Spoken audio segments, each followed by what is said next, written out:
आदाब नाजरीन, मैं हूं आपका मेज़बान अब्दुल वाजिद और आप देख रहे हैं तस्नीम टीवी।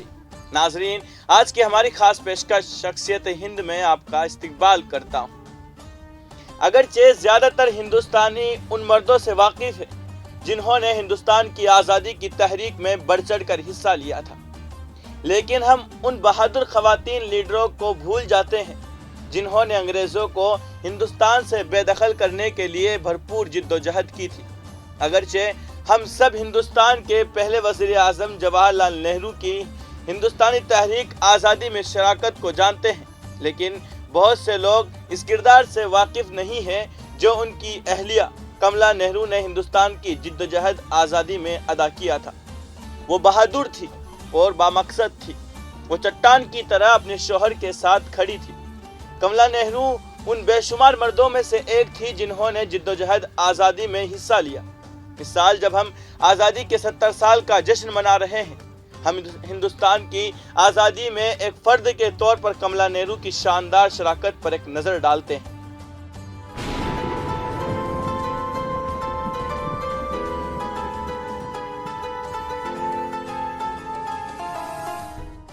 एक रिवायती कश्मीरी पंडित खानदान में पैदा होने वाली कमला नेहरू की शादी 26 साल जवाहरलाल नेहरू से 17 साल की उम्र में हुई थी। वो घरेलू तालीम याफ्ता थी और शादी के वक्त अपने शौहर के मुकाबले में अंग्रेजी नहीं बोल सकती थी। कमला नेहरू ने एक लड़की को जन्म दिया जिसका नाम इंदिरा प्रिया दर्शनी रखा गया। चंद साल बाद उन्होंने एक बच्चे को जन्म दिया जो पैदाइश के चंद दिन बाद फौत हो गया। जिस तरह एक शर्मीली और आम औरत अपने शौहर के लिए बेबाक और मुहर्रिक बनती चली गई, वो काबिल तारीफ है। दिकियानुसी तसव्वुरात को तोड़ते हुए कमला नेहरू ने अपने घर की आसाइशों से बाहर निकलकर हिंदुस्तान की तहरीक आज़ादी में अपने शौहर का साथ दिया। 1921 के अदम ताउन की तहरीक ने कमला नेहरू को सफ़े अव्वल में उभरते हुए देखा। महात्मा गांधी के उसूलों से बहुत मुतासिर होकर कहा जाता है कि कमला नेहरू ने जवाहरलाल नेहरू पर जोर दिया था कि वो अपने तर्ज ज़िंदगी बदले। विजय लक्ष्मी पंडित ने अपनी किताब खुशी का दायरा एक ज़ाती यादाश्त में लिखा, उन्होंने गांधी के खुद कुर्बानी के मुतालबे को संजीदगी से लिया, जवाहर को उनकी बुनियाद परस्ती में हौसला अफजाई की और उनसे अपने तर्ज ज़िंदगी को तब्दील करने पर जोर दिया।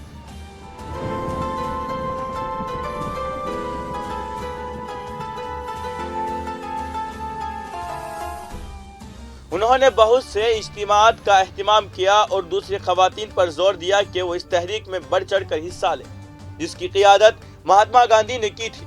कमला नेहरू ने दीगर ख़वातीन रहनुमाओं के साथ इलाहाबाद में गैर मुल्की कपड़ा और शराब फरोख्त करने वाली दुकानों के खिलाफ ज़बरदस्त एहतजाज शुरू किया।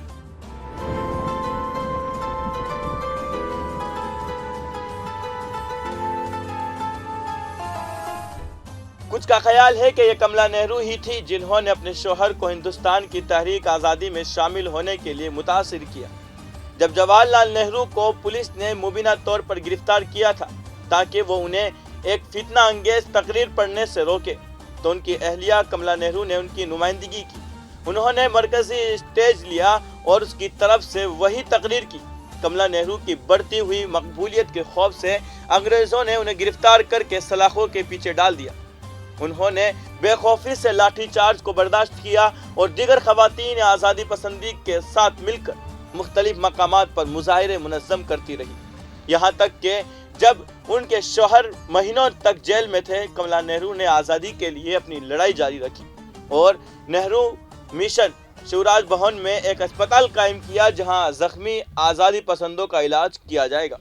एहतजाज का सामना करने के बावजूद उन्होंने क़दामत पसंद पस मंज़र से ताल्लुक़ रखने वाली ख़वातीन की हौसला अफजाई की और ख़ुद हुकूमत पाबंदी के ख़िलाफ़ वर्जी करते हुए कपड़ों की दुकानों पर धरना देने और सड़कों पर कदर की फ़रोख्त में बढ़ चढ़ कर हिस्सा लिया।